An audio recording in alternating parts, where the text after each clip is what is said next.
Hello everyone. इस video में अभी हम लोग रे ऑप्टिक्स का एक बहुत ही प्यारा सा स्टिमुलेशन समझने वाले हैं, जिसमें हमने एक कॉनकेव मिरर को लेके उसके जितने भी सारे पॉसिबिलिटीज़ होते हैं उन सारे चीज़ों को कवर किया है। जैसे कि ऑब्जेक्ट जब सेंटर ऑफ कर्वेचर पे है, इमेज कैसे बनेगा, कहाँ बनेगा। ऑब्जेक्ट सेंटर ऑफ कर्वेचर और फोकस के बीच में है तब इमेज कहाँ और कैसे बनेगा।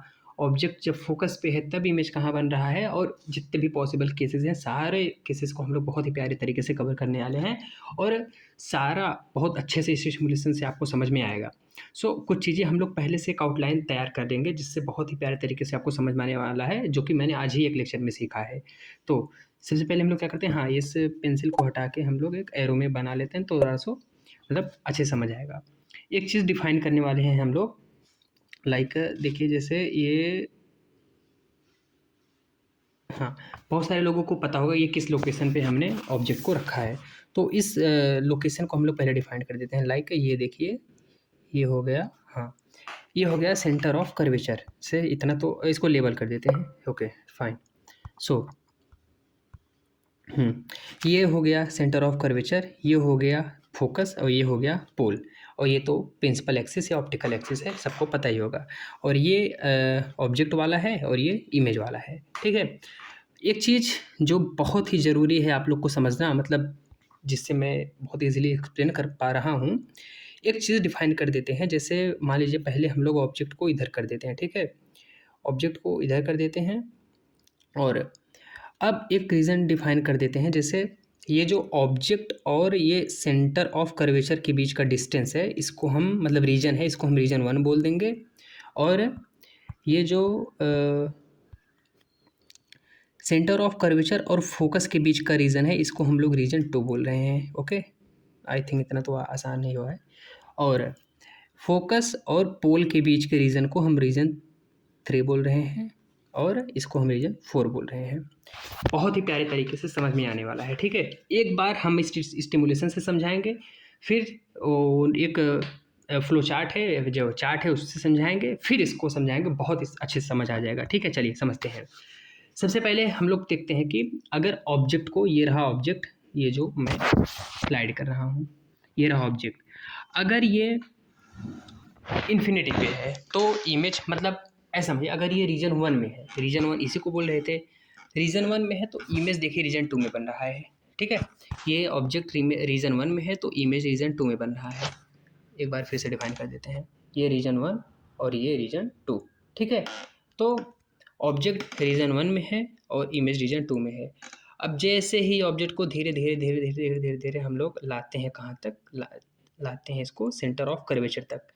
जैसे ही सेंटर ऑफ कर्वेचर पे आया, ऑब्जेक्ट इमेज का साइज सेम बन गया और दोनों एक ही पोजीशन पे बने हैं। आई थिंक इतना अगर आप लोगों ने एक बार भी पढ़ा है तो आपको, आपके दिमाग में पक्का ये इमेज क्लिक हो रही होगी कि जब हम लोग ऑब्जेक्ट को सेंटर ऑफ कर्वेचर पे लाते हैं तो इमेज भी उसी पोजीशन पे उल्टा बन जाता है। मतलब अगर ऑब्जेक्ट ऊपर है तो इमेज नीचे बन जाएगा, ठीक है। अब जैसे ही हम लोग ऑब्जेक्ट को रीजन 2 में ले जा रहे हैं, इमेज रीजन 1 में बन रहा है। अरे भाई, इसी को तो डिफाइन किए थे ना।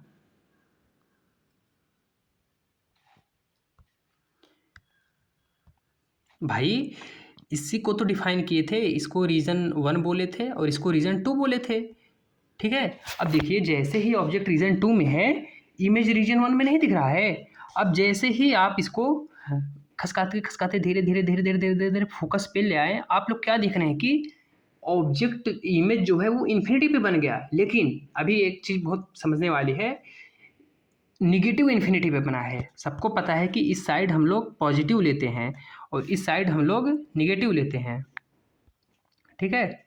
सॉरी सॉरी सॉरी, इस साइड हम लोग निगेटिव लेते हैं, तो ये निगेटिव है, ये पॉजिटिव है। तो अभी क्या देख रहे हैं कि इमेज जो है वो निगेटिव रीजन में बना हुआ है। लेकिन अब जैसे ही आप ऑब्जेक्ट को रीजन 3 में घुसाना चालू करेंगे और इमेज रीजन 4 में आ जाएगा। मतलब कि एक चीज़ समझिए, जो इमेज है वो पहले निगेटिव इन्फिनिटी पे था, वो पहले वो पहले निगेटिव इन्फिनिटी पे था, वो पहले निगेटिव इन्फिनिटी पे था, ठीक है। लेकिन अभी क्या हो रहा है कि वो घूमते घूमते जैसे ही आप रीजन यहाँ से इसके बीच में ले आ रहे हैं, तो वो ये रीजन 4 में आ जा रहा है और वो भी इन्फिनिटी से आगे आ रहा है। जैसे देखिए अभी यहाँ पे देखिए, जैसे ये रहा यहाँ पे इन्फिनिटी पे है, अभी जैसे जैसे देखिए थोड़ा सा और आगे आगे ले जाएंगे, वो देखिए यहाँ देखिए, यहाँ यहाँ इस साइड देखिए इन्फिनिटी से आ रहा है, ठीक है। तो जैसे ही और आगे ले जाएंगे आगे ले जाएंगे आगे ले जाएंगे, अब देखिए ये भी आप लोगों ने बहुत पढ़ा हुआ है कि जब फोकस और पोल के बीच में होता है तो ऑब्जेक्ट वर्चुअल बनता है और इरेक्ट बनता है, ठीक है। इरेक्ट बनेगा और मैग्नीफाई बनेगा, मैग्नीफाइड इमेज बनेगा, क्योंकि ऑब्जेक्ट के साइज से इमेज का साइज ज़्यादा हुआ है, ठीक है। इतना अगर आप लोगों ने एक बार देखा है तो अभी एक उस थ्योरी वो क्या बोलते हैं चार्ट पे ले जाते हैं, दोबारा इस पे आएंगे बहुत प्यारे तरीके से। देखिए अभी हम लोग उस चार्ट पे आ गए हैं, फ्लो चार्ट, एक चार्ट बना हुआ है जिसपे अभी उस जितने भी चीज़ें आगे समझे उसको एक बार से फिर देख लेते हैं। जैसे क्या हुआ यहाँ पे देखिए, कौन सा कलर लेते हैं, ओके रेड, फाइन, ठीक है। देखिए ऑब्जेक्ट का रीजन दिया हुआ है और इमेज का रीजन दिया हुआ है, नेचर दिया गया है कि इमेज का नेचर कैसा है, और इरेक्ट या इन्वर्टेड, और ये मैग्नीफाई, जो हम लोग मैग्निफिकेशन की बात करते हैं, height of image upon height of object, ठीक है। देखिए रीजन ऑब्जेक्ट जो है रीजन 1 में है तो इमेज रीजन 2 में बन रहा है, ओके। ऑब्जेक्ट रीजन 2 में है तो इमेज रीजन 1 में बन रहा है, गजब। ये दोनों तो एक दूसरे के इन्वर्टेड हैं। अगर ऑब्जेक्ट रीजन 1 में है तो इमेज रीजन 2 में बन रहा है, ऑब्जेक्ट रीजन 2 में है तो इमेज रीजन 1 में बन रहा है। गजब का सिंक्रोनाइजेशन है, देखिए, ठीक है। अब देखिए, अब आप हमने क्या किया, ऑब्जेक्ट को रीजन 3 में रखा, मतलब कि रीजन 3 कौन था हमारा, रीजन 3 हमारा था फोकस और पोल के बीच का रीजन, जहाँ पे थोड़ा सा और आगे बढ़ाने के बाद वर्चुअल इमेज बन गया था। अगर ऑब्जेक्ट रीजन 3 में है तो इमेज रीजन 4 में बन रहा है, वो मिरर के पीछे वाला भाग, जो कि 4th रीजन था जहाँ पे वर्चुअल इमेज बन रहा था। और जब एक ये केस थोड़ा वैसा है, मतलब चौथा वाला, जब हम लोग अभी आगे बताएंगे, वो हमने शायद बताया नहीं, जब ऑब्जेक्ट को रीजन 4 में लेते हैं तो इमेज रीजन 3 में आ जाता है। अब इतना तो समझ आ गया कि वो 1 और 3 आपस में, 1 और 2 और 3 और 4 आपस में इंटर कन्वर्टेबल है, ठीक है। इसको अभी एरेज कर देते हैं। अब आगे देखते हैं, हम लोग नेचर की बात कर लेते हैं। नेचर देखिए, जब ऑब्जेक्ट रीजन 1 में था और इमेज रीजन 2 में था, तब नेचर जो था रियल ऑब्जेक्ट था। आपको अब ये तो सबको पता है कि हम जो जब ऑब्जेक्ट को फोकस से दूर, सेंटर ऑफ कर्वेचर से दूर रखे थे, तो वो ऑब्वियसली रियल ही ऑब्जेक्ट था और उसका रियल इमेज बन रहा था। रियल इमेज कैसे बनता है, रियल इमेज बनता है एक ऐसे, जैसे लाइक क्या, थोड़ा कलर चेंज करते हैं, थोड़ा डिफरेंट, ये ले लेते हैं। देखिए कोई भी चीज़ रियल तब होता है ना जब वो इंटरसेक्शन से बनता है, ठीक है। इंटरसेक्शन जैसे कि हाँ, रियल इमेज क्या, रियल इमेज जो होता है वो इंटरसेक्शन से बन रहा है, ऐसे ऐसे ऐसे, ये जब ये रिफ्लेक्टेड रेज जब इंटरसेक्ट होती हैं तब वहाँ पे जो रियल इमेज बनता है। लेकिन जब हम अज्यूम करते हैं कि हाँ यहाँ पे इंटरसेक्ट हुआ हुआ, या फिर ऐसा बोल सकते हैं कि कन्वर्जिंग, जो कन्वर्जिंग रिफ्लेक्टेड रे होती है, कन्वर्जिंग रिफ्लेक्टेड रे होती है, उससे रियल इमेज बनता है, उससे रियल इमेज बनता है, ठीक है। लेकिन जो डाइवर्जिंग रिफ्लेक्टेड रे होती है उससे वर्चुअल इमेज बनता है। इतना तो आपने फील किया होगा। जैसे ये रहा, ऐसे ऐसे ऐसे कहीं से आ रहा है तो हम लोग मान लेते हैं कि यहाँ पे कहीं वर्चुअल इमेज बन रहा होगा, ठीक है। चलिए, कॉन्सेप्ट बस इतना है कि कभी ऐसे मत डिसाइड किया करिए कि, मतलब बहुत से लोग पोजीशन से डिसाइड कर लेते हैं कि वर्चुअल इमेज, जो वर्चुअल होता है वो हमेशा पीछे बनता है, इरेक्ट होता है। देखिए ऐसे अभी मतलब सिलेबस ऐसा है कि याद कर ले रहे हैं, हो जा रहे हैं, बट कॉन्सेप्चुअली वो चीज़ सही नहीं होती है। कंसेप्चुअली आप लोग सिर्फ कन्वर्जिंग और डाइवर्जिंग से ही डिसाइड कर सकते हैं। एक फाइनल नोट दे रहे हैं, आप इसको अपने कॉपी में लिख लीजिए, अब इसी से आप लोग बार बार देख के याद लीजिए। जैसे रियल ऑब्जेक्ट तब होता है जब वहाँ से डाइवर्जिंग रे निकलती है, रियल इमेज वो होता है जब वहाँ कन्वर्जिंग रे आती है, रे कन्वर्ज होती है, रियल ऑब्जेक्ट से रे डाइवर्ज होती है, रियल इमेज पे रे कन्वर्ज होती है।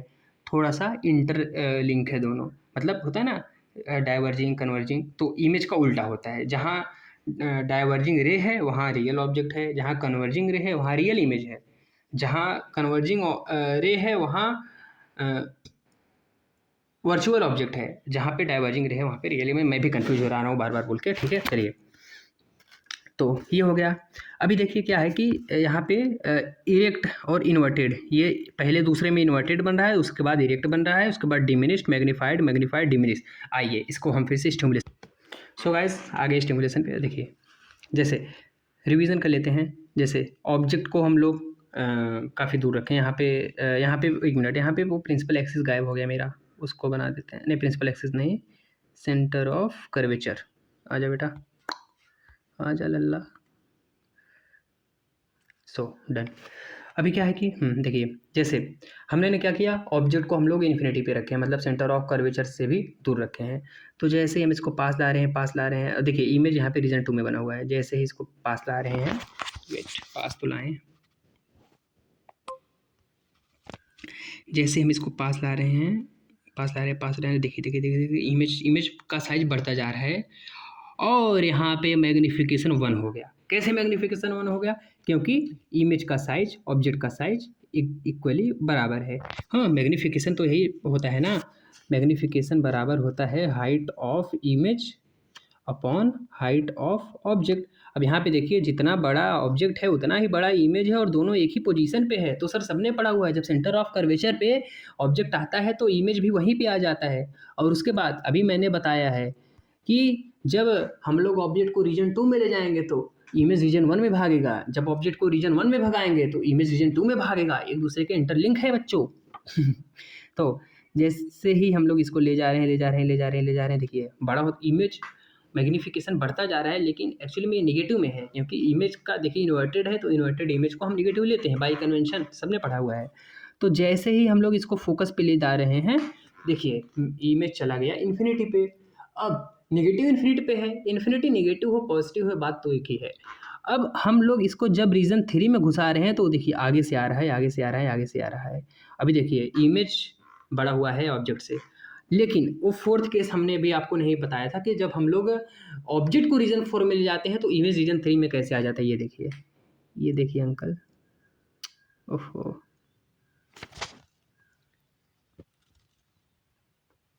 नहीं हो सकता वो, सॉरी, वो नहीं पॉसिबल हो। लेकिन ऐसा होता है जब क्या करते हैं ना, जब हम लोग ऑब्जेक्ट को यहाँ रखेंगे तो इमेज एक्चुअली यहाँ बनता है, तो वो इसमें नहीं दिख रहा है।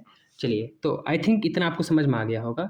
तो एक बार फिर से रिकैप करा देते हैं कि जैसे देखिए, ऑब्जेक्ट को रीजन 1 में रखे, इमेज रीजन 2 में है। अब देखिए, हाँ, मैं वर्चुअल और इरेक्ट और वर्चुअल, देखिए ये रियल इमेज है, क्योंकि यहाँ पे ये देखिए कन्वर्जिंग रे हैं, ठीक है। ये यहाँ पे कन्वर्जिंग रे है, ये कन्वर्जिंग रे है, तो ये रियल इमेज है, यहाँ पे दिख भी रहा है। और ये ऑब्जेक्ट है, रियल ऑब्जेक्ट है। तो जैसे ही हम इसको ला रहे हैं, यहाँ पे मैग्नीफिकेशन 1 हो जा रहा है, लेकिन ये इन्वर्टेड इमेज है, क्योंकि इमेज तो नीचे बना हुआ है। फिर जैसे हम इसको ला रहे हैं, इमेज ऑब्जेक्ट इमेज चला गया इन्फिनिटी पे, अभी ये इन्फिनिटी पे चला गया। अब फिर जैसे हम आगे ला रहे हैं, तो इमेज आगे से वर्चुअली इमेज आ रहा है। अब देखिए यहाँ पे देखिए दिख गया होगा वर्चुअल इमेज। अब जैसे आगे ला रहे हैं, ये देखिए थोड़ा सा साइड छोटा करते हैं, ये देखिए कितना भी हम इसको छोटा करते हैं, इमेज हमेशा ऑब्जेक्ट से बड़ा है। ये रहा वर्चुअल इमेज, ये रहा रियल ऑब्जेक्ट। आई थिंक ये भी केस आपको समझ में आ गया होगा। अभी क्या है था, बहुत तरीके से हम लोग क्या कर सकते हैं कि इसको थोड़ा, मतलब इसका रेडियस ऑफ कर्वेचर बढ़ा सकते हैं, but that's not point of view. So चलिए, अभी के लिए बस इतना ही। आई थिंक आपको वीडियो समझ आया होगा, और थैंक यू।